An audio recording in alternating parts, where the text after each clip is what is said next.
ನಮಸ್ಕಾರ ಸ್ನೇಹಿತರೆ. ಲೋಕಸಭಾ ಚುನಾವಣೆ ಫಲಿತಾಂಶ ಬಹುತೇಕ ಹೊರಬಿದ್ದಿದೆ. ಬಿಜೆಪಿ ನೇತೃತ್ವದ ಎನ್ಡಿಎ ಸರಳ ಬಹುಮತ ಪಡೆದುಕೊಂಡಿದೆ. ಕೆಲವು ಪ್ರಮುಖ ಸಿನಿಮಾ ತಾರೆಯರು ಚುನಾವಣೆಗೆ ಸ್ಪರ್ಧಿಸಿದ್ದರು. ಅವರಲ್ಲಿ ಗೆದ್ದವರು ಯಾರು, ಸೋತವರು ಯಾರು ಇಲ್ಲಿದೆ ನೋಡಿ.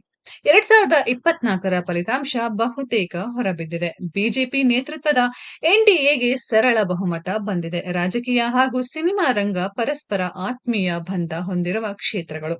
ಈ ಬಾರಿಯೂ ಸಹ ಕೆಲವು ಸಿನಿಮಾ ಸೆಲೆಬ್ರಿಟಿಗಳಿಗೆ ಕೆಲವು ರಾಜಕೀಯ ಪಕ್ಷಗಳು ಚುನಾವಣಾ ಟಿಕೆಟ್ ನೀಡಿದ್ದವು. ಅಂತೆಯೇ ಕೆಲವರು ಗೆಲುವು ಸಹ ಸಾಧಿಸಿದ್ದಾರೆ, ಕೆಲವರು ಸೋತಿದ್ದಾರೆ. ಯಾರು ಗೆದ್ದರು, ಯಾರು ಸೋತರು ಎಂಬ ಪಟ್ಟಿ ಇಲ್ಲಿದೆ. ಹ್ಯಾಟ್ರಿಕ್ ಹೀರೋ ಶಿವರಾಜ್ ಕುಮಾರ್ ಪತ್ನಿ ನಿರ್ಮಾಪಕಿ ಗೀತಾ ಶಿವರಾಜ್ ಕುಮಾರ್ ಕಾಂಗ್ರೆಸ್ ಅಭ್ಯರ್ಥಿಯಾಗಿ ಶಿವಮೊಗ್ಗ ಕ್ಷೇತ್ರದಿಂದ ಸ್ಪರ್ಧಿಸಿದ್ದರು.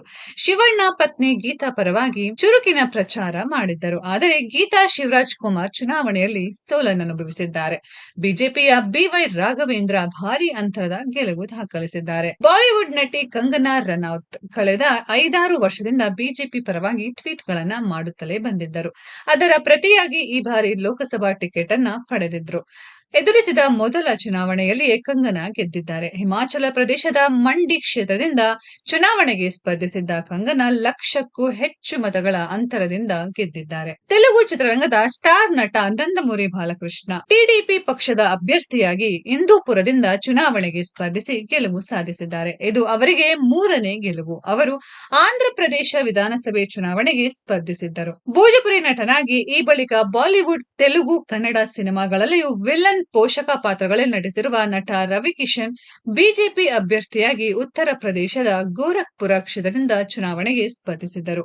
ಅವರು ಗೆಲುವು ಸಾಧಿಸಿದ್ದು ಇದು ರವಿಕಿಶನ್ ಅವರಿಗೆ 2ನೇ ಗೆಲುವಾಗಿದೆ. ಭೋಜ್ಪುರಿ ಚಿತ್ರರಂಗದ ಜನಪ್ರಿಯ ನಾಯಕ, ನಟ ಮತ್ತು ಗಾಯಕ ಮನೋಜ್ ತಿವಾರಿ ಈಶಾನ್ಯ ದೆಹಲಿ ಕ್ಷೇತ್ರದಿಂದ ಬಿಜೆಪಿ ಅಭ್ಯರ್ಥಿಯಾಗಿ ಚುನಾವಣೆಗೆ ಸ್ಪರ್ಧಿಸಿದ್ದರು. ಎದುರಾಳಿ ಕಾಂಗ್ರೆಸ್ನ ಕನ್ನಯ್ಯ ಕುಮಾರ್ ಎದುರು ಗೆದ್ದು ಬೀಗಿದ್ದಾರೆ. ಕಳೆದ ದೆಹಲಿ ವಿಧಾನಸಭೆ ಚುನಾವಣೆಯಲ್ಲಿ ಅವರು ಸೋಲನ್ನನುಭವಿಸಿದ್ದರು. ಮಲಯಾಳಂ ನಟ ಸುರೇಶ್ ಗೋಪಿ ಕೇರಳದಲ್ಲಿ ದಾಖಲೆಯನ್ನೇ ಬರೆದಿದ್ದಾರೆ. ಬಿಜೆಪಿ ಅಭ್ಯರ್ಥಿಯಾಗಿ ಕಣಕ್ಕೆ ಇಳಿದಿದ್ದ ಸುರೇಶ್ ಗೋಪಿ ವಿಜಯ ಸಾಧಿಸಿ ಬಿಜೆಪಿಯ ಖಾತೆಯನ್ನ ಕೇರಳದಲ್ಲಿ ತೆರೆದಿದ್ದಾರೆ. ತ್ರಿಶೂರ್ ಕ್ಷೇತ್ರದಿಂದ ಅವರು ಸ್ಪರ್ಧೆ ಮಾಡಿದ್ದರು. ತಮ್ಮ ವಿಜಯವನ್ನ ಅವರು ಮೋದಿಗೆ ಅರ್ಪಿಸಿದ್ದಾರೆ. ತೆಲುಗಿನ ಸ್ಟಾರ್ ನಟ ಪವನ್ ಕಲ್ಯಾಣ್ ಆಂಧ್ರ ವಿಧಾನಸಭೆ ಚುನಾವಣೆಗೆ ಸ್ಪರ್ಧಿಸಿ ಗೆದ್ದಿದ್ದಾರೆ.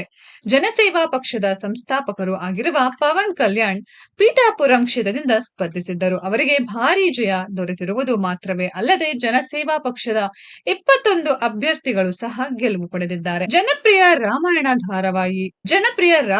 ಧಾರಾವಾಹಿಯಲ್ಲಿ ಶ್ರೀರಾಮನ ಪಾತ್ರಧಾರಿಯಾಗಿದ್ದ ಅರುಣ್ ಗೋವಿಲ್ ಅವರಿಗೆ ಬಿಜೆಪಿ ಟಿಕೆಟ್ ನೀಡಲಾಗಿತ್ತು.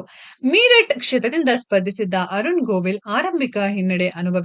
ಆದರೆ ಬಳಿಕ ಅವರು ಮುನ್ನಡೆಗೆ ಬಂದರು. ಅವರ ಗೆಲುವು ಇನ್ನೂ ಖಾತ್ರಿಯಾಗಿಲ್ಲ. ಫಲಿತಾಂಶ ನಿರೀಕ್ಷಿಸಲಾಗುತ್ತಿದೆ. ಈ ಹಿಂದೆ ಬಿಜೆಪಿಯಲ್ಲಿದ್ದ ಹಿರಿಯ ನಟ ಶತ್ರುಘ್ನ ಸಿನ್ಹಾ ಮೋದಿಯ ಏಕಮೇವಾಧಿಪತ್ಯವನ್ನ ಟೀಕಿಸಿ ಪಕ್ಷದಿಂದ ಹೊರಬಂದಿದ್ದರು. ಅವರು ಟಿಎಂಸಿ ಅಭ್ಯರ್ಥಿಯಾಗಿ ಪಶ್ಚಿಮ ಬಂಗಾಳದ ಅಸನ್ಸೋಲ್ ಕ್ಷೇತ್ರದಿಂದ ಸ್ಪರ್ಧಿಸಿ ಗೆಲುವು ಸಾಧಿಸಿದ್ದಾರೆ. ಮಥುರಾ ಕ್ಷೇತ್ರದಿಂದ ಬಿಜೆಪಿ ಅಭ್ಯರ್ಥಿಯಾಗಿ ಸ್ಪರ್ಧಿಸಿದ್ದ ಹೇಮಾ ಮಾಲಿನಿ ಮತ್ತೊಮ್ಮೆ ಭಾರೀ ಅಂತರದ ಜಯ ಕಂಡಿದ್ದಾರೆ. ಈ ಹಿಂದೆಯೂ ಅವರು ಇದೇ ಕ್ಷೇತ್ರದಿಂದ ಗೆಲುವು ಕಂಡಿದ್ದರು. ಕೇವಲ ಚುನಾವಣೆ ಸಮಯದಲ್ಲಿ ಮಾತ್ರವೇ ಕ್ಷೇತ್ರದಲ್ಲಿ ಕಾಣಿಸಿಕೊಳ್ಳುತ್ತಾರೆಂಬ ಆರೋಪ ಅವರ ಮೇಲಿದೆ. ಹಾಗಿದ್ದರೂ ಸಹ ಅವರು ಗೆಲುವು ಸಾಧಿಸಿದ್ದಾರೆ. ಸ್ನೇಹಿತರೆ, ಈ ಒಂದು ವಿಡಿಯೋದ ಬಗ್ಗೆ ನಿಮ್ಮ ಅನಿಸಿಕೆಯನ್ನ ಕಾಮೆಂಟ್ ಬಾಕ್ಸ್ ಅಲ್ಲಿ ಕಾಮೆಂಟ್ ಮಾಡಿ. ಈ ವಿಡಿಯೋ ಇಷ್ಟ ಆಗಿದ್ರೆ ಲೈಕ್ ಮಾಡಿ, ಶೇರ್ ಮಾಡಿ, ಚಾನೆಲ್ ನ ಸಬ್ಸ್ಕ್ರೈಬ್ ಮಾಡಿ, ಪಕ್ಕದಲ್ಲಿ ಇರೋ ಬೆಲ್ ಐಕಾನ್ ನ ಹಿಟ್ ಮಾಡಿ. ಮುಂದಿನ ವಿಡಿಯೋದಲ್ಲಿ ಭೇಟಿಯಾಗೋಣ. ಧನ್ಯವಾದಗಳು.